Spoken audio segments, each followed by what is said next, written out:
કે આપણે બુટલેગર સુધી તો યજ્ઞેશભાઈ સમજ્યા કે બુટલેગર અત્યાર સુધી દારૂનો ધંધો કરતા હતા, પોલીસનું કનેક્શન તેમની સાથે હતું, પણ હવે નેતાઓને એવી શું જરૂર પડી જાય? કારણ કે અહીં તો પક્ષ પણ બદનામ થાય, જે પક્ષ સાથે તમે જોડાયેલા છો એ પક્ષને પણ એક કાળી ટીકી લાગી જાય છે.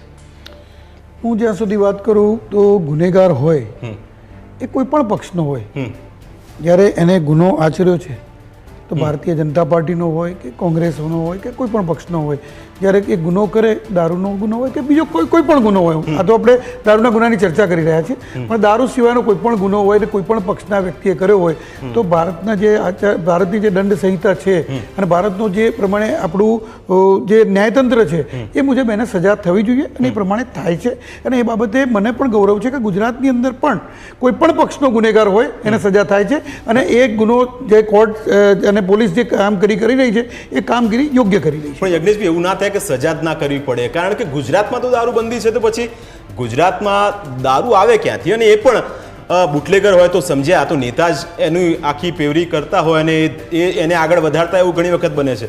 એટલે આ સંજોગોમાં તો નેતા સામે પણ સવાલ ઊભો થાય, કારણ કે આમાં કેવું છે કે શીખીને બધા શીખે અને જેવું નીચેવાળી કેડર આખી કરે એ પછી આવનારી પેઢીને પણ એવું જ લાગે કે આ તો અહીં ચાલતું રહેશે. શું આવા લોકો સામે બીજેપી કોઈ કાર્યવાહી કરે છે?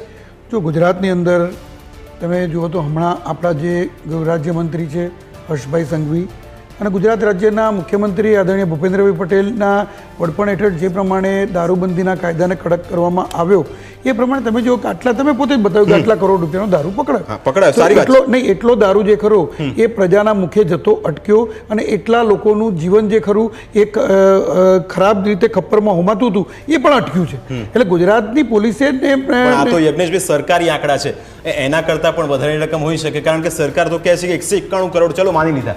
અને આપણે તમે કીધું, મેં પણ પહેલાં એ જ કીધું કે સરકાર પ્રયત્ન કરે છે, સારી વાત છે, અને હવે એમાં એ દિશામાં સારું કામ કરે તો વખાણ કરવા જોઈએ, પણ આ ન થાય, કારણ કે 1960થી આપણે આ તો કરતા જ આવ્યા છે કે દારૂબંધી છે.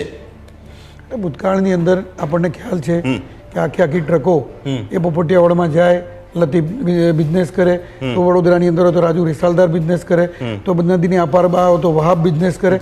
આ પ્રમાણેની પરિસ્થિતિ હતી. એ ગુનેગારોને, એ ગુનાખોરીને, એ ગેંગોને કે બુટલેગરો નાબૂદ કર્યા. પરંતુ મેં એમ કીધું એમ કે ગુનેગારો જે ખરા એ કોઈ પણ વ્યક્તિ હોય, પણ એ ગુનેગાર જ્યારે બને છે ને ટૂંકી રીતે આ સમાજની અંદર ટૂંકી રીતે પૈસા કમાવાનો રસ્તો શોધતા હોય છે, ત્યારે આ પરિસ્થિતિ થતી હોય છે. અને એ પછી કોઈ પણ પક્ષ સાથે જોડાયેલા હોય એની સજા થવી જોઈએ અને એ ન જ કરવું જોઈએ કામ. અને એ સજા એ કામ સરકાર પણ કરી રહી છે કે એ લોકોને પકડીને જેલ ભેગા પણ કરી રહી છે. બિલકુલ. અને કાયદો પણ એટલો કડક કર્યો. પહેલાં એવું હતું કે દારૂ પીતા પકડાયો હોય અથવા તો દારૂની સાથે પકડાયો હોય તો એના પોલીસ સ્ટેશનમાંથી જામીન થઈ જતા હતા. અત્યારે એ પરિસ્થિતિ બંધ થઈ ગઈ કે 5000થી ઉપરનો દંડ થઈ ગયો અને એને 3 મહિનાથી ઉપરની સજા કે 6 મહિનાથી ઉપરની સજા થઈ ગઈ કે એના કારણે જે ખરા એ આ બધું અટક્યું છે.